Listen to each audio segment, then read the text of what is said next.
Bonsoir à tous, bienvenue sur D8 pour cette nouvelle édition de Voyage au bout de la nuit. Aujourd'hui, je vais poursuivre la lecture de ce livre « Aide-moi si tu peux » de Jérôme Attal. C'est un auteur qu'on aime beaucoup dans Voyage au bout de la nuit. On avait déjà en septembre lu plusieurs livres de cet auteur, dont Presque la mer, qui avait été lu par Amélie, et également Journal fictif d'Andy Warhol, qui avait été lu par Davia. Jérôme Attal est un écrivain, un parolier, un scénariste, un auteur, compositeur, interprète et aussi un chanteur. C'est le petit-fils du peintre belge Jacques Colas. Je vais donc poursuivre cette lecture, c'est Louise qui l'avait commencé. Et n'hésitez pas à réagir sur les réseaux sociaux avec le hashtag VBN. Merci beaucoup.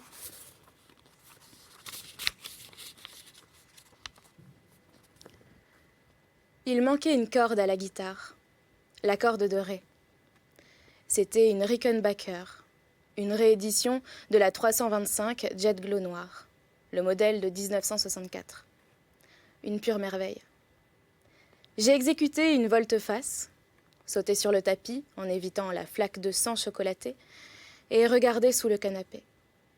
La corde y était, attaquée par l'usure et la sueur, rutilante de sang.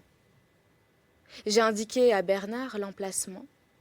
Il s'est accroupi, a demandé aux gendarmes d'écarter leurs jambes et l'a extirpé du bout de ses doigts gantés comme un pêcheur tirerait d'un océan de ténèbres le boyau de la plus fine et mélodieuse des sirènes.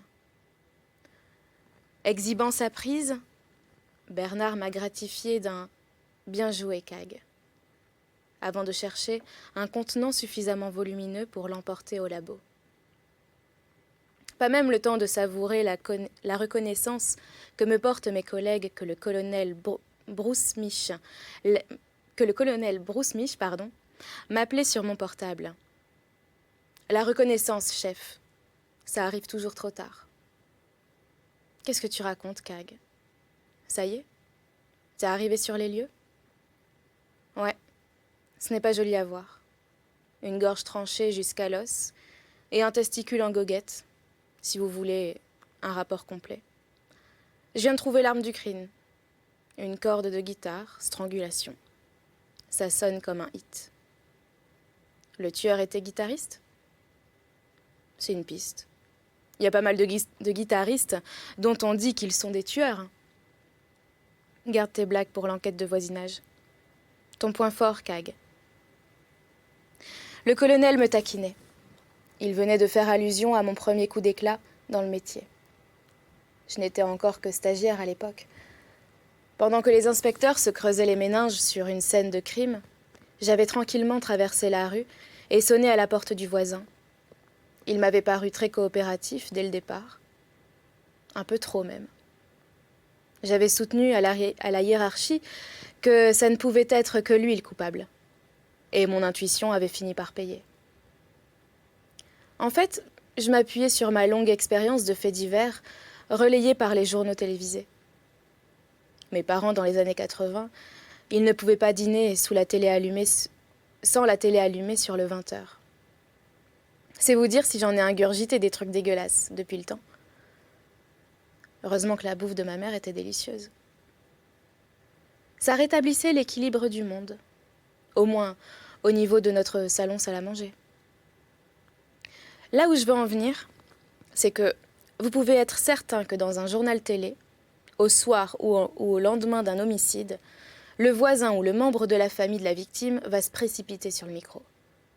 La caméra, qui va en faire des tonnes dès le départ, verser sa petite larme, peindre des banderoles en l'honneur de son cher disparu ou se proposer pour mener les recherches. Il y a une chance sur deux que ce soit lui l'assassin. C'est comme à la roulette.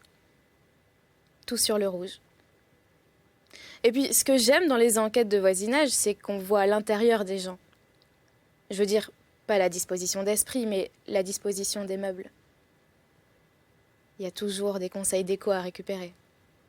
Et comme en Île-de-France, on est constamment à la recherche d'un appartement plus spacieux que celui qu'on occupe, mieux agencé, au loyer qui ne vous dévore pas le budget consacré aux loisirs, on joint l'utile à l'agréable. Je vous jure, il y a des soirs, je peux passer des heures à surfer sur le net, à la recherche d'appartements plus attractifs que celui que j'occupe. Et même si pour le moment je n'ai guère les moyens financiers de déménager... T'es toujours là, Kag? Oui, chef, personne n'a bougé, ni le Maccabée, ni moi. La victime s'appelle Maxime Fourque. Il bosse à la Défense, dans une compagnie bancaire. Aucun antécédent judiciaire. Tiens, approche un peu d'une fenêtre qui donne sur la rue. Tu vois la voiture qui vient d'arriver? Une Mini Cooper Countryman, de couleur rouge. Eh bien, une jolie rousse devrait en sortir. Avec l'effet aveuglant du soleil qui se répercutait sur les vitres des immeubles, et l'effet de flou qui se propageait à 1 centimètre au-dessus de l'asphalte, dans la poussière et la crasse francilienne, je distinguais à peine la silhouette aérienne de la jeune femme, gaulée comme une fine cascade d'eau fraîche, qui traversait la rue en ma direction. D'ici, je la voyais plutôt blonde que rousse, mais, pour un peu, son apparition m'en aurait fait oublier la jolie fille du centre commercial. Le pire ennemi de la beauté, c'est le coin de la rue. N'empêche, tout bien considéré, mon idéal féminin travaillait dans une galerie marchande. Par exemple, si vous alliez chercher votre promise à son travail, et que pour une raison X ou Y, elle était en retard, vous aviez toujours la possibilité de flâner d'une boutique à une autre, et de tuer le temps agréablement. La grande affaire de la vie, c'est savoir occuper intelligemment le temps qui passe. Alors, autant le passer dans les galeries marchandes en compagnie de jolies filles. Je comprends pas les gens qui cherchent le conflit, l'extorsion, tous ces mots bien moins agréables que le mot agréable. Bien qu'avec le temps, j'ai compris que, pour un individu vicieux, le vice est un consortium de situations agréables. Le doute n'est plus permis là-dessus. Il y a des êtres qui se laissent aller à leur nuit sans lune et qui ne connaîtront jamais la rédemption de l'aurore. Les immenses centres commerciaux, à l'américaine, me rassuraient. J'aimais leurs illuminations et leurs fontaines de pacotille, leurs décors hollywoodiens et leur heure de fermeture qui n'est que promesse d'un lendemain. Il me rappelait aussi ce jeu fabuleux. Les affaires sont les affaires, présenté par Sophie Garel et en alternance Gérard Hernandez et Georges Beller, secondé de 2 filles magnifiques, 2 sœurs, bon chic, bon genre, et passablement délurées, qui se promenaient dans les rayons des magasins, à Vélizy 2 ou à Parly 2. Le cadeau ou les échanges? La fille qui traverse la rue en ta direction, me dit le chef, celle qui a un portable vissé à l'oreille, elle essaye de me joindre. Double appel. C'est une nouvelle recrue de la brigade, dans le cadre d'un échange européen. Je l'ai mise avec toi sur l'homicide de Puteaux. Ça t'ennuie pas au moins? On ne peut pas dire que je rissolais d'enthousiasme. Depuis l'affaire du souterrain stellaire, j'avais pris l'habitude d'opérer en solo. Sois bon, camarade. Elle s'appelle Prudence Sparks. C'est une Anglaise. Et elle ne pouvait pas travailler en Angleterre? Demandai-je. Non, elle ne pouvait plus. Se contenta de répondre le chef avec un air énigmatique et péremptoire. Je parlais anglais comme la plupart des petits truands rencontrés dans les affaires de recel réfléchissent, avec difficulté. J'ouvris la porte d'entrée du pavillon et mesurai l'effort aérien avec lequel la jeune femme se propulsa jusqu'à moi pour ne faire qu'une bouchée de la 20aine de marches. J'essayai de ne pas m'attarder sur son décolleté. La naissance et l'arrondi de 2 petits seins magnifiques, frais comme des pêches sur le marché de Collioure, le genre d'émotion qui pouvait me monter directement au cerveau. Cheveux coupés au carré, flous, dont les boucles cuivraient au soleil. Petite taille de libellule et yeux gris-vert à se damner. Impressionnée comme seule la beauté féminine a le pouvoir de m'atteindre en ce bas monde, je balbutiai « How are you doing? My name is Stéphane Caglia. » Je parle parfaitement français, me dit-elle avec un accent ravissant. Ma grand-mère maternelle était originaire des îles du Golfe du Morbihan. Fine, I think we're gonna team up. What do you think must be done to help stop transnational organized crime, and should we increase punishments for your crime? Ok, ça va. Capitulai-je. On parle français. Je lui dressai un rapide topo de la situation et la fis entrer dans le séjour. Elle interpella les 2 gendarmes et leur demanda si le corps était dans cette position à leur arrivée. Je vis l'un des gendarmes se gratter la tête et le rookie détourner le regard parce qu'ils avaient toujours l'histoire du testicule en tête. Cette couille, c'était un gold gosse de la constellation dans leurs pensées au moment de l'arrivée de Prudence Parks dans notre journée. De son côté, Bernard avait un mal de chien à mettre l'arme du crime sous scellé. Aussi difficile de faire glisser la corde ensanglantée dans une pochette plastique que résoudre en 6 mouvements l'énigme du Rubik's Cube, quand vous n'avez pas le coup de main. Depuis l'époque de mon groupe, j'avais une phobie des cordes de guitare.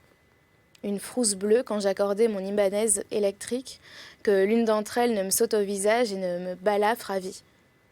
Tel un Geoffrey de Perrac, version 80s. Mon prof de guitare, un jeune Suédois coiffé comme Björn Borg, s'échinait à m'apprendre à jouer Is This the World We Created sur l'album de Queen, sorti en 84. Mais c'était peine perdue. Je n'arrivais pas à coordonner ma main gauche et ma main droite, ce qui est le b.a.-ba quand vous voulez progresser dans la pratique de cet instrument. Et au bout d'un quart d'heure, nous savions pertinemment, le prof de guitare et moi, que lui avait très envie d'aller faire un tennis, même contre un mur, et moi une partie de Vidéopack ou de ColecoVision. Ce n'est pas banal d'étrangler quelqu'un avec une corde de guitare, dit Prudence Parks en s'approchant de moi. Qu'est-ce que vous en pensez ? Je pense qu'il faudrait envoyer la guitare au labo, pour savoir si la corde a été décrochée à cet effet. Et si la table d'harmonie, où les frettes recèlent une empreinte, une trace d'ADN qui diffère de celle de la victime. Vous êtes musicien, capitaine ? J'ai été jeune comme tout le monde, mais la gloire qui est une pute m'a fermé au nez la porte de son camping-car miteux.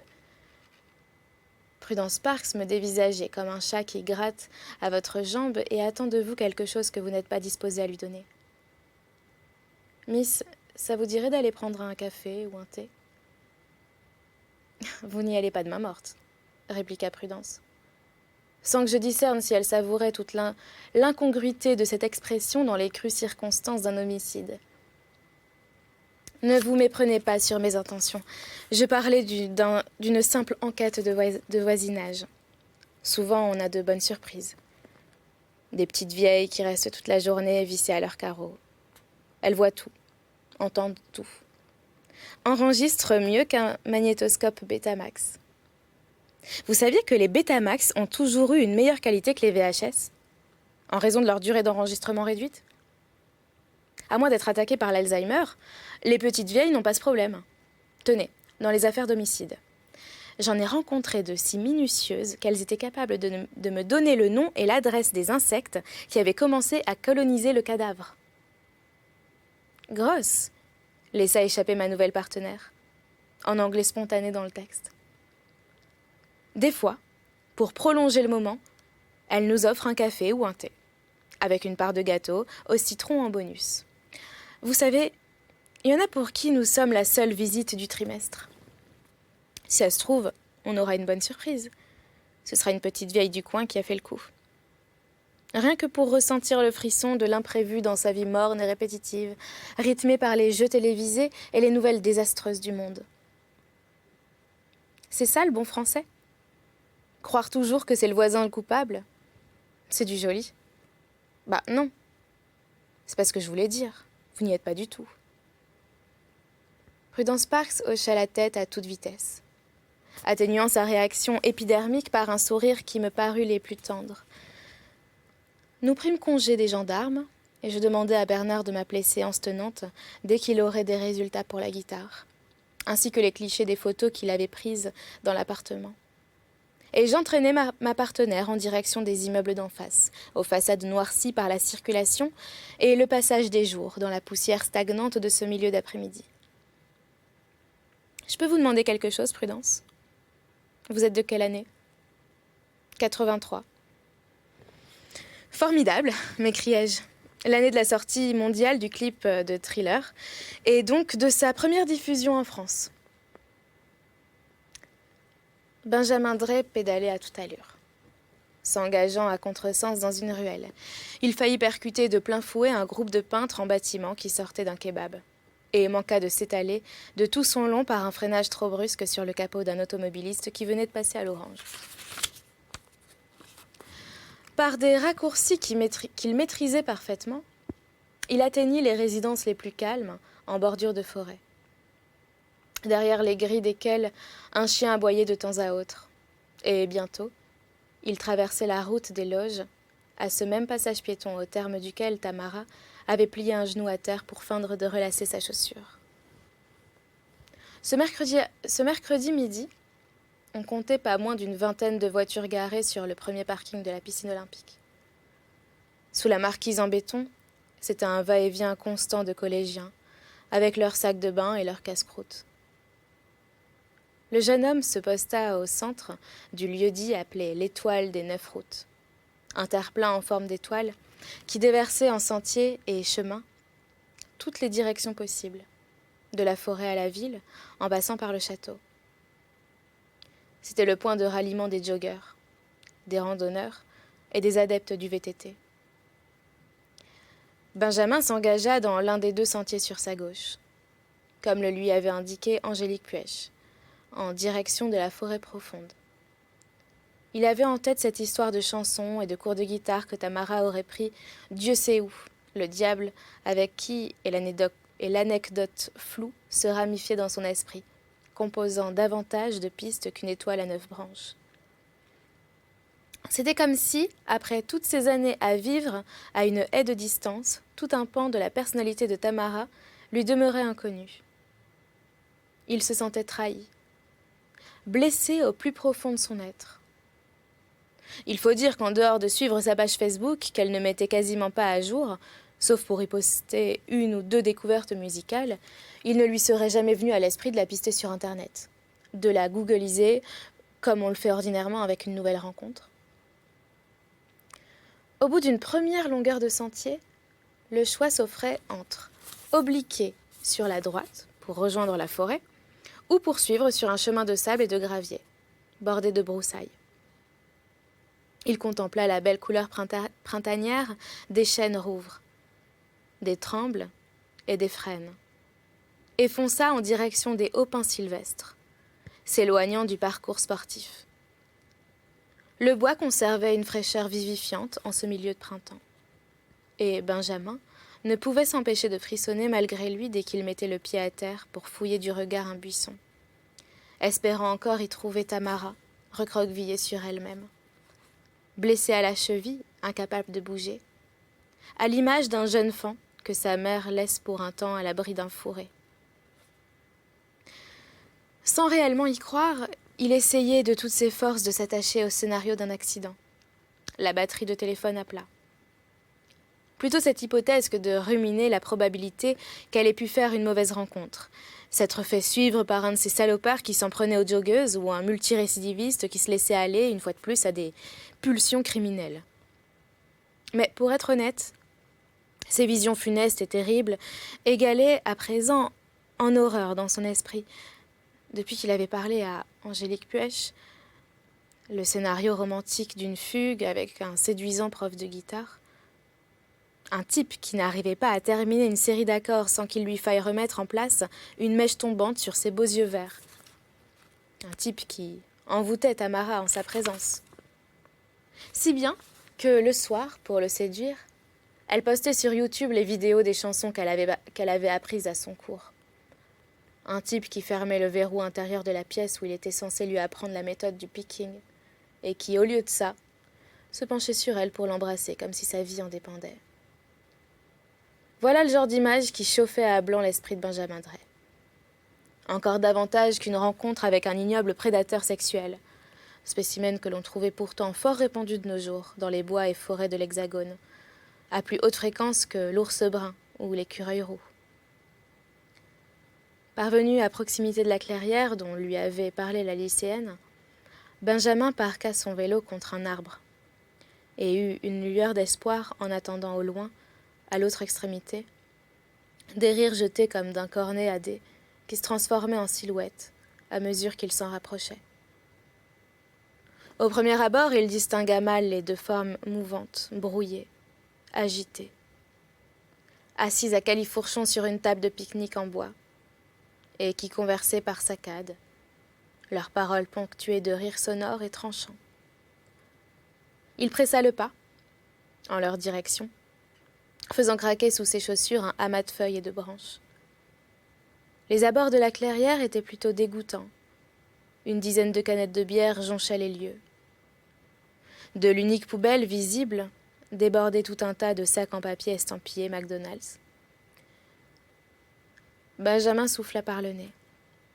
Sa déception répercutée par le croissement d'un corbeau en découvrant une de ses silhouettes n'était effectivement qu'au nombre de deux et qu'il s'agissait de garçons à peine majeurs, de taille moyenne et mal dégrossis. Irritable, il s'évertuait à faire tenir sur l'une des planches de bois qui composaient la table une feuille de papier à rouler, le collant vers le haut, luttant pour ne pas disséminer au vent le mélange de tabac et de shit qu'ils avaient dosé à l'avance. « Salut !» leur lança Benjamin, le cœur battant mais résolu. « C'est pourquoi ?» répondit l'un des deux adolescents, en lui jetant un regard vinaigre. « Tu viens pour la bœuf ?»« Non, non, je ne fume pas, » balaya rapidement Benjamin. « Je cherche une fille. »« Nous aussi on cherche des filles, tu crois quoi ?» répliqua le même garçon. « Si c'est ta copine que tu cherches, dis-lui qu'on la cherche aussi. » Les deux amis se mirent à rigoler. Benjamin détailla le visage de celui qui venait de l'apostropher. Des yeux bleus, vifs, des joues maigres et marquées malgré son jeune âge, semées de fines cicatrices, comme si un apprenti tortionnaire avait voulu le faire parler à l'aide de la partie décapsulante d'une canette de soda. Il était chaussé de baskets mastoc et vêtu d'un jean noir et d'un haut de survêtement foncé. Son compère mesurait moins d'1,60 m. Un petit gabarit, bien en chair, duquel une forte impression de rudesse se dégageait. Les cheveux courts, des petits yeux enfoncés dans leurs orbites, évoquaient le mauvais tour en permanence. Quant à l'implantation de sa barbe, tout portait à croire qu'il avait confondu sa dernière séance de rasage avec un parcours de mini-golf. Présageant qu'il s'aventurait sur un terrain dangereux, Benjamin s'apprêtait déjà à retourner bien sagement en direction de l'arbre contre lequel il avait adossé son vélo. Toutefois, prenant son courage à deux mains, il insista. C'était peut-être sa seule piste. « Elle s'appelle Tamara. Elle vient parfois ici, dans la clairière, quand elle sèche ses cours de gym. » Le garçon aux joues marquées rabattit sur sa tête sa capuche de survêtement. Benjamin demanda « Vous êtes de Poquelin ?» Les deux se regardèrent comme s'ils se renvoyaient la patate chaude d'une question à 5 000 € dont ni l'un ni l'autre n'avait la réponse. « C'est quoi Poquelin ?»« Jean-Baptiste Poquelin. Un lycée. Soyez sympa, il est peut-être arrivé quelque chose de grave à Tamara. »« Elle s'appelle Tamara, » dit le plus gros des garçons, hilar et la bouche en cul de poule. « Tamara, » corrigea Benjamin. « Allez quoi, t'as pas le sens de l'humour ?» Les deux compères s'esclaffèrent, et, à en faire fuir les oiseaux, des arbres environnants. Benjamin renonça. Il lança sa main devant lui et la fit retomber dans un geste de dépit, signifiant qu'il ne voulait plus avoir affaire à ces tristes énergumènes, qu'ils pouvaient, si c'était leur plaisir, continuer à rouler leurs joints jusqu'à la fin de la civilisation, mais par pitié, qu'il reste à jamais dans cette forêt maudite et qu'il n'ait plus de toute son existence à soutenir une seule conversation avec eux. À peine leur avait-il tourné le dos et amorcé quelques pas en direction de son vélo, que le garçon à la capuche le hélait. « Hé, attends! Copain! Hé, mec !» Benjamin se retourna. « Ta copine, là, Tarama. » Elle a peut-être un téléphone. On pourrait peut-être essayer de l'appeler avec ton téléphone pour savoir si elle se cache. » Benjamin n'eut pas besoin d'efforts supplémentaires pour comprendre où il voulait en venir. Il accéléra le pas. Mais déjà l'adolescent se ruait à sa poursuite, réajustant sa capuche au passage, ivre de sa propre vitesse et de son vice. Ayant facilement effacé la distance qui le séparait de sa proie, il agrippa Benjamin par sa manche de blouson, avant d'envoyer sa jambe balayer l'une des siennes et le faire chuter à même le sol, parmi les feuilles et la terre caillouteuse. Le deuxième larron, perché sur le banc en bois de la table à pique-nique, poussait des cris de victoire, les poings levés au ciel. Il éleva la voix, de manière à se faire entendre de son comparse. « Relève-le, Max, relève-le, on va lui faire une béquille.